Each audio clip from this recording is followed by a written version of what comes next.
Hello, and welcome to our Serenade video.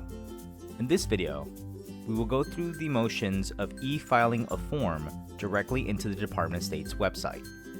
This way, you can prepare forms like the DS-160 or the DS-260, schedule them to be e-filed, and then have the e-filing application automatically transfer the form content on the government website. Presently, the e-filable forms from the Department of State are the DS-160, the DS-260, and the DS-156. On another video, we'll talk about how to e-file My USCIS forms. Now, from inside eIMMIGRATION, you want to go to a case and prepare a form. From inside the case, you'll want to have either a DS-160 or a DS-260. Let's go inside the form.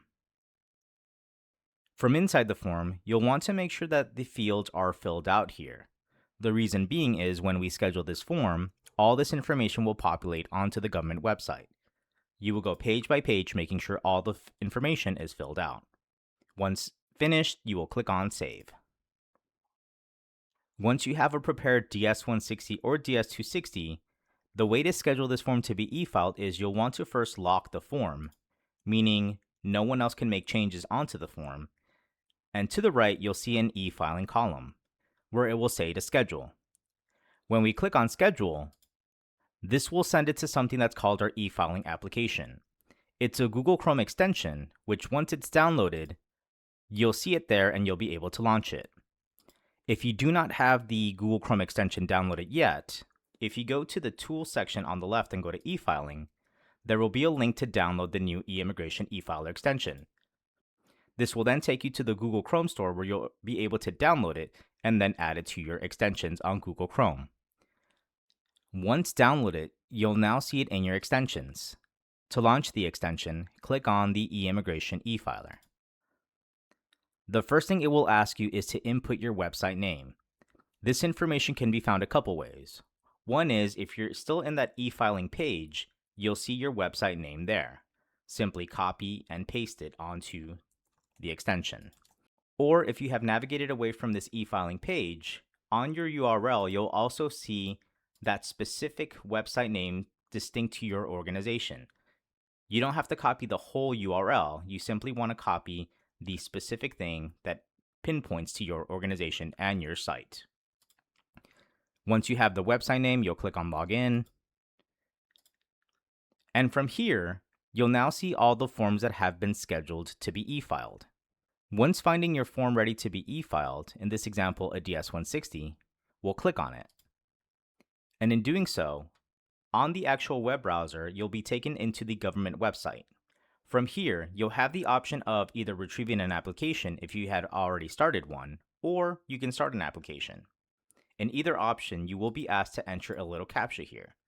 Select the location, enter the CAPTCHA. If you select Start an Application, you'll then be taken into a security area where you'll select I agree. You'll then enter a security question here, and then click on Continue. Once inside the actual form, on the Google Chrome extension, a Populate Data button will appear, which looks like a play button.